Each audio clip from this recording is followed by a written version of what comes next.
for being here. And as Anika mentioned, I'm here to share some about a report launching today that I co-wrote with my collaborator, DeMarco Raynor. He is a brilliant writer and organizer, incarcerated in Arkansas, doing life. I first met DeMarco in 2020 when I was reporting on medical neglect in the early stages of the pandemic inside the prison. He spoke really openly, using his name, his choice, not only with me, but with other outlets at various places around the country, to speak about the conditions in Arkansas during the pandemic. He experienced harassment afterward for being so outspoken. I organized other journalists to try to intervene, but the prison, as we know, is slippery, and they accused him of something totally unrelated and put him in solitary confinement. When he got out, we started talking regularly. And also after, he started working as a porter in solitary, where he had been locked up. He was then helping the guards serve juice, collecting laundry. So he experienced both sides of solitary. And then something else tiny happened, and he got put back in solitary again. Right around then, DecARcerate asked me to write a report on solitary. As Anika mentioned, DecARcerate is doing amazing organizing. I was really hesitant to dig in. I spent a lot of time thinking about building power through storytelling and like strategy around narrative. I was really hesitant I feel like we know that solitary is horrible, we know, and yet it's growing. So it's like, does it make sense to document the horrors of it? What's the thinking here? But I really believe in reporting that aligns with organizing in the goals of organizing. And so thinking about information as a tool for power, a tool for flexing. And so I asked DeMarco if he would want to write a report with me. And he said yes. And he was in solitary, so we decided to co-write through letters. He wrote me a letter every day. And he also collected some from other people on his block. And then meanwhile, I did FOIAs for death records, for all kinds of things, numbers, dug through reports, looked at what was happening. This is a video from a death investigation.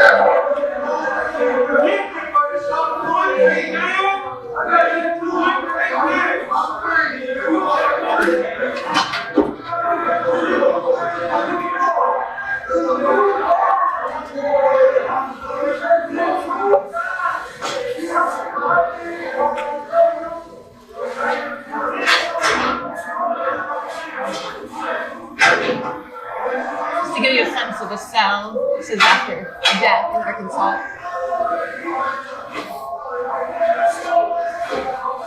I'm going to stop that. And so we were hoping that DeMarco could be here by phone with us, but prisons are a nightmare and it didn't work out. So he and I planned the talk together today, and it'll feature quotes from him and a couple quotes from someone else who wrote a letter in solitary who's on his block. And DeMarco's mother, Miss Vera Davis, has agreed to join and to read those quotes to represent him. And she'll join for the Q&A as well, represent his perspective since he couldn't be here. She was born and raised in Allport, Arkansas. She's a daycare teacher for 25 years, a lifelong member of Allport Community Church. She's the mother of 3, and DeMarco Raynor is her firstborn.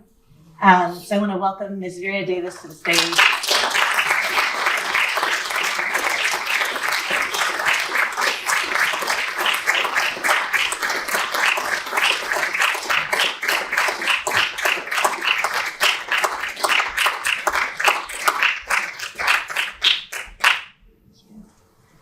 Sorry, switched on the side. So before we start, I want to say I'm going to be talking about suicide, as Anika mentioned, and showing some intense images, not any bodies, but some aftermath, and talking about death. So as Anika mentioned, there's a breathing room upstairs. You need to step out. There are signs up there. And also I wanted to show these. I know that suicide can be contagious and just an intense thing to talk about. So these are numbers in case you need support now or after. And I also just want to give a disclaimer. So thinking about this talk, there are a lot of brilliant organizers speaking today.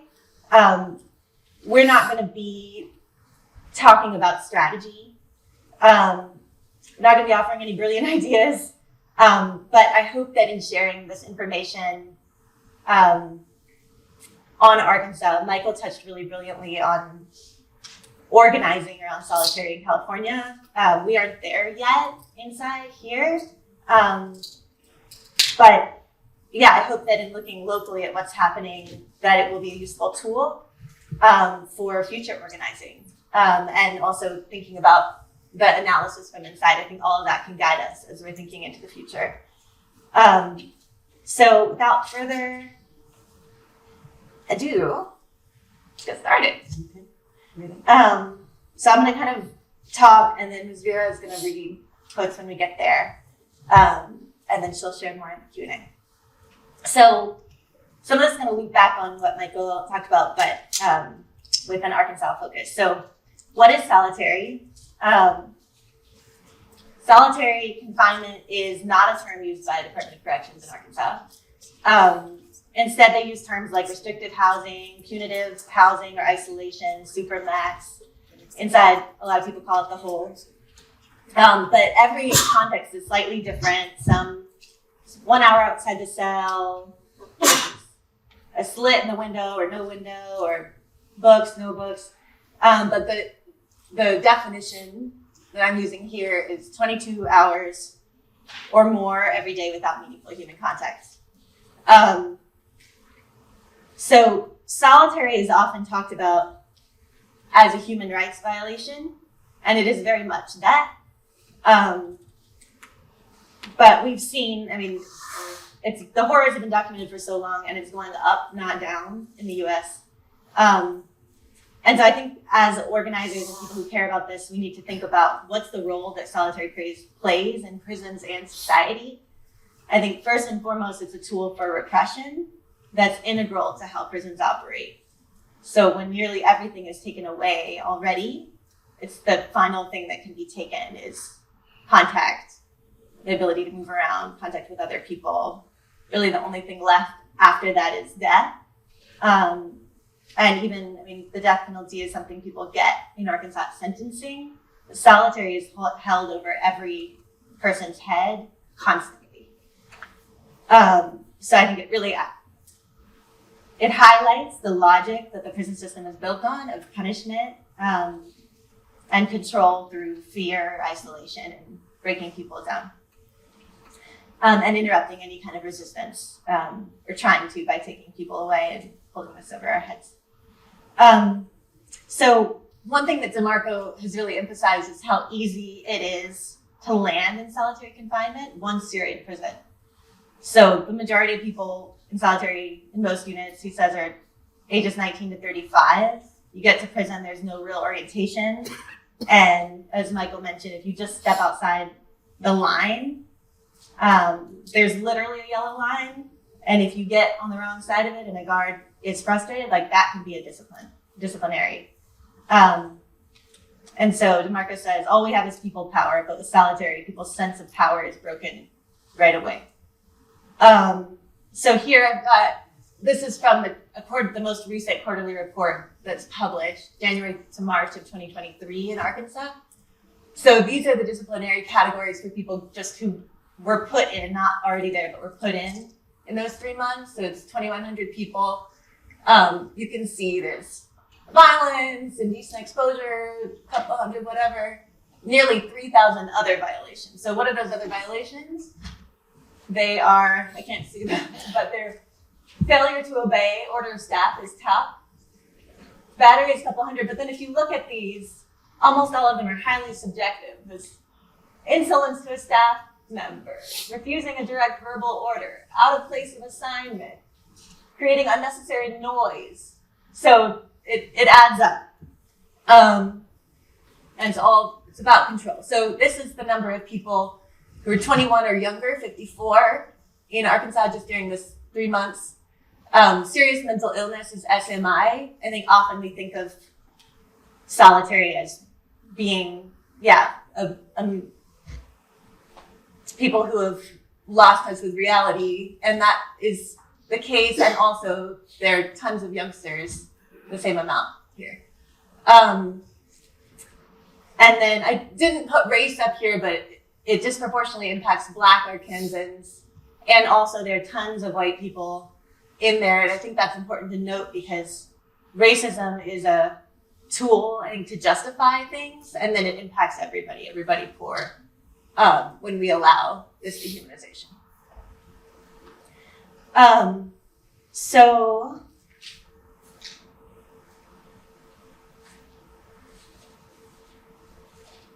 this is a quote from DeMarco on how easy it is to end up with some of these intense consequences. If the officer gets into an argument with you, right now, they're putting you in isolation and on behavior control. And it's not a behavior control incident. For behavior control, they're allowed to strip people's clothes, so they're cutting people's underclothes off them and taking them down the hallway naked. That's their latest thing. If you get to arguing and say, man, what did I do? They'll spray you with a mace and come in and cut your boxers off and walk you down to the infirmary where all the women are at and let everyone see you naked on the way. It's hugely degrading. This next one is from Ulysses Maxfield, who was on DeMarco's block in solitary, who actually experienced this. The psychological torture here is 10 times worse. Imagine someone spraying you with mace and cutting all your clothes off, then walking you down the hallway butt naked in front of women employees. It's all a joke to them. I've had this happen to me, and I promise you it's no joke. I have seen prisoners pushed to commit suicide. And so once you're back there, everything is taken away from you, your agency, you're dependent on guards for all your needs. The people you need to have in contact, nobody's really communicating with you. I missed one. Just the thought of having to depend on someone to do everything for you is enough to drive some people crazy. The waiting on someone to feed you, the waiting on someone to take you to the shower, or someone to bring you to the phone to talk to your family are just a few examples. I haven't begun to speak about how some officers treat us prisoners who are on restrictive housing. I've literally seen officers spit in prisoners' food. There have been some prisoners who have found more disgusting things in their food. And some people resist with whatever they have. The people you need to have in contact, nobody is really communicating with you because 30 days in regular society is nothing. 30 days in solitary confinement seems like a year. You're under a lot of psychological pressure. A lot of these people were normal when they went back there, but a guard made them so angry or so upset, they didn't have no other way to get back at them. Who wants to be hit in the face with feces and urine and pus and blood and cum? They use that as a hell of a weapon, and it is. I never want to get there, but I know there's a breaking point with being in solitary confinement where it can happen to any single one of us. I'm a prime example. I've got it in my head that we have to fight back by any means. I have been so untethered to reality that I put my feces and urine inside a cup and throw it on the officers. There are days when I wake up and feel like the walls are closing in on me. I have tried speaking with mental health and higher up officials. Their solution was to push me off on someone else. I think this just speaks to that the dehumanization of solitary. And even if people don't do things resist in this way, it's easy for time in solitary to get extended once you're back there. Even just a verbal tussle with the guard. If you get another disciplinary, 30 days can turn into 60, into 90, into 120. And for all the time in solitary, you're not earning good time. So it's normal for time to be reduced off your sentence when you're in prison, but that's eliminated. So you're literally in prison longer the longer you're there. So the sense of discouragement can run really deep. And a lot of people survive it. Kalima's a survivor, DeMarco, Michael. And some people don't. The rate of suicide is incredibly high for solitary confinement in Arkansas. I did a Freedom of Information Act request for all of the prison's death records for the last 3 years. And this is one conversation between a prisoner and his mother that happened right before he died. Hello, this is a prepaid collect call from... Hey. Hey. Yeah, still at work? Oh yeah, most definitely. What are you doing? Just maybe got done serving chow. Has anybody been to talk to you? Yeah, mental health came and talked to me, but don't matter. What do you mean it don't matter? Just don't matter. Cameron had died. We're pushing and pushing and pushing, son, to get you some kind of help, to do something. They're gonna kill me in here. I know y'all think I'm losing my mind.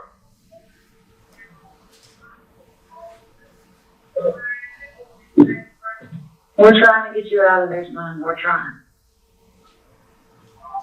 I miss you. I miss you. I love you. I love you too. The caller has hung up. So the mother called and let the prison know, and Cameron died soon after on himself. Since solitary is all about erasing people from society, I want to share some brief other stories of people who have died in the last 3 years to say their names. So Calvin Hemmock was in prison because of a rule violation while he was on probation. People in cells near him said he'd been announcing that he was suicidal all morning. He was 30. Anthony Clay, he had a parole plan prepared and he was hoping to go home. He got in trouble for not following a direct order, lost his parole eligibility when he went to solitary, and killed himself 3 days later. He was 31. Skyland Harris, he talked with another prisoner through the pipes, saying his mom had turned her back on him because of his sexual orientation. He was gay. He was channeling that through that anxiety, and he was asking for his shower to be fixed, and the guard said it wasn't broken, and he said he would go on hunger strike until it was fixed, and then he said he would kill himself. Someone from mental health came and talked with him and left, and he hung himself soon after. He was 33.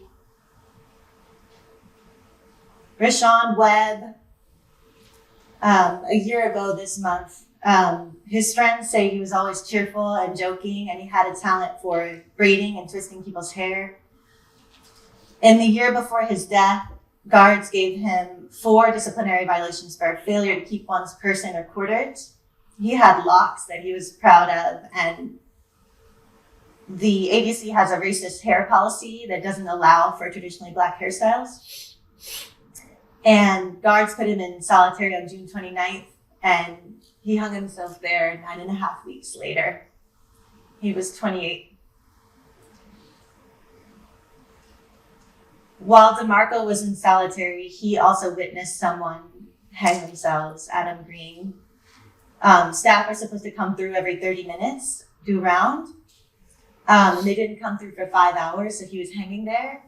And in that was restrictive housing. So they had some visibility into the other cells, some kind of window, and people could see him hanging. And so other people's deaths is another key trauma of solitary. So for Adam Green, multiple people say that he got into a tussle with a guard the day before he died. Multiple witness reports say that the guard, he asked her to sign a grievance and she said no. They argued and she said, quote, "Fuck you and you're never going home," with 115 years. His mother was dying at the time, and someone else heard her call Adam's mother a bitch and a hoe, and she told him that's why he had so much time. This is a quote from a witness. He was going through a lot after that. He was only trying to get her to sign his paperwork, and she wouldn't. The next morning, he hung himself. So DeMarco says that particularly that guard had been in the military. And he says, I mean, he knew that, and also you could tell by the way she barked orders. And it also seemed like she had PTSD or another mental health issue. He said, quote, "She would go from proper interaction to wild unprofessional insults in the blink of an eye." The guard, who's big on marching people down the hall naked, is also in the military and leaves periodically for training. But one of the things that DeMarco and I have talked about a lot is the way that abuse gets passed along from guards to prisoners. You want to read the next one? A lot of times, guards bring their pain from wherever they're at and put it off on the inmates. They look at the guys locked up as the problem, but actually there are people who have a problem that has not been addressed, need to be addressed. Guards, one thing that stood out to me, I put in a Freedom of Information Act request for all the employee discipline reports around the time of Adam Green's death to see if anybody was talked to. No one was.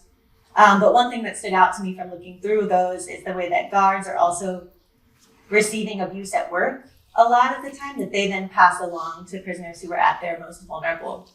Guards all have to go through a scanner when they come to work. And it's relatively common that women, when they're on their period and wearing tampons, the scanner flags something inside them, and then they have to be, the policy is that they're strip searched by other prison staff. One guard didn't want to do that. One day she said she was on her period. She didn't want to be strip searched. She got upset, and the warden ended up having her handcuffed. This was a guard who was handcuffed they did strip search her, but she was so agitated. And that, just thinking about cycles of abuse, especially thinking about prisons often put in places without a lot of employment options, and the human tendency of punching down when people are traumatized and then are going to the solitary unit and then passing that abuse along.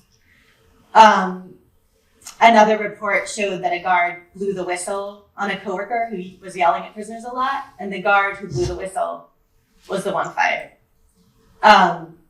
So these are so that filters some guards out after a while. They leave, they're like, I can't do this, they quit, and they leave and find other work. And the people who stay often get acculturated and are okay with it. Do you want to read the next one? Most of the people come here as decent people, but I'm paying you $17 an hour to do a job, whether you feel like it's wrong or not. So what happens is the people start to perpetuate the wrong.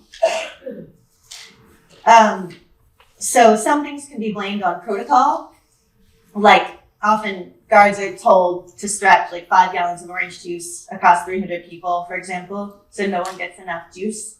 And that's a really common source of tension since people are really hungry. But it also often goes beyond protocol. Like we saw when I went through the reports, like the guard log said that they had been doing their rounds, but the video showed that they hadn't. And the prison has control of almost all their reporting. So some states in the US have actually passed laws limiting solitary to 15 days, which is what the UN says is torture any longer than 15 days. but a lot of watchdog groups have found that that's not being followed. So at the end of the day, it's about power, not policy. So thinking about the governor has been trying to eliminate our ability to get information like a lot of what I just showed you. Thankfully, that's been mostly squashed for now, but even with the existing laws, there's a huge list of things that we can't have, that we can't access. So they really get to shape the story. Police brutality, I think, has been cast into the light for what's really happening in recent years. The lies that are on police reports a lot of the time, things like that, because of cell phones. And we often don't have that in prison, so everything is invisible.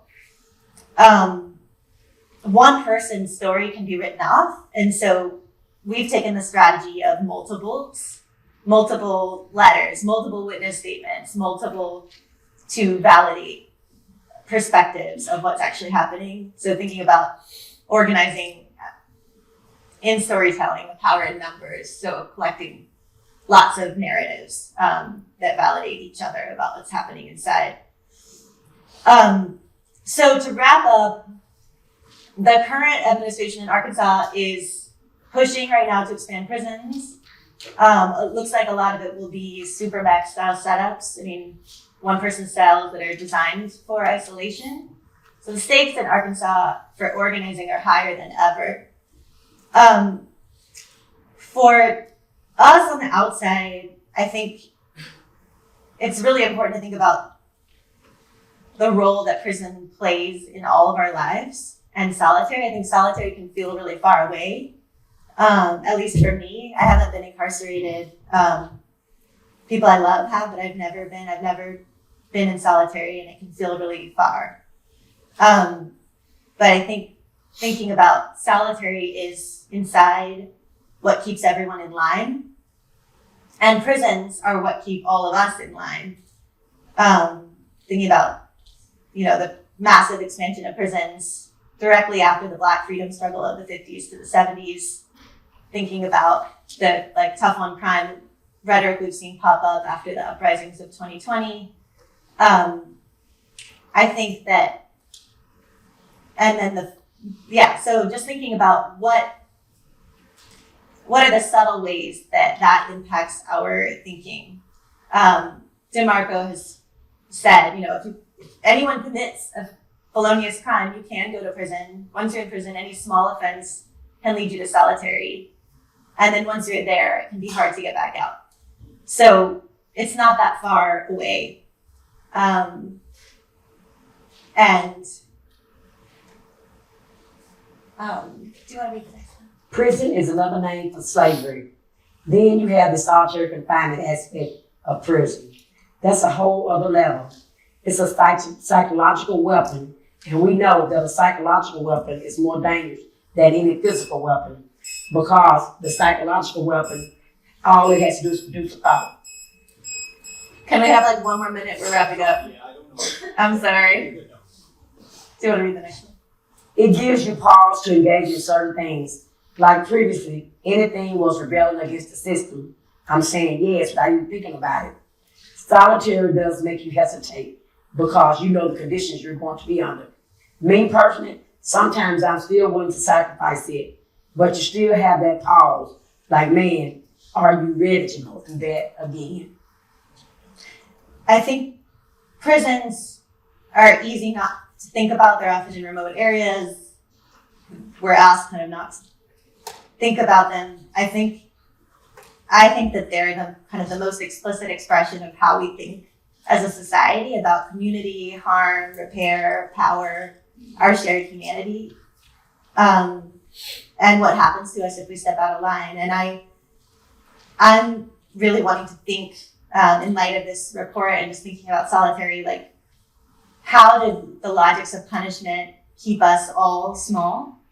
And what happens if we challenge those with each other, to challenge the idea that we can just erase people and have them gone? What happens if we step outside the fear? And I think that, yeah, solitary is going to be here as long as prisons are with us. So what does it take to end them, and how do we start that now? I want to end on a hopeful note. Over Labor Day weekend, more than 100 prisoners in Minnesota refused to go back to their cells. They've been locked down repeatedly, blamed on understaffing, and it was overheating in the prison. So their demands were around to get air conditioning, lack of clean water, repeated lockdowns. They refused to go back to their cells. They did a direct action. When I last talked with organizers, 30 men had disappeared, the people identified as leaders. They were likely sent to solitary, and then they were likely to be sent to Supermax for long-term isolation. And people did demonstrations outside the prison to do solidarity, and this is just a brief moment from one of those solidarity actions to try to break that isolation. I'm just going to end on this. We see the problem, we know the problem, but we also now know that we have to move strategically, and that's with each other. Absolutely. And if one person is falling short, where can I pick up at? Where can I help? How can we organize together? Because these people, they're sticking together through their corruption. They're backing each other up through their corruption. So now we need an alliance. We need a structure. We need a coalition of people that's going to be backing each other up just like they're backing each other up. So I'm excited to back each other up. Good news from Minnesota, the state's now testing the water. First time ever. A very small win, but a win. Thank you all.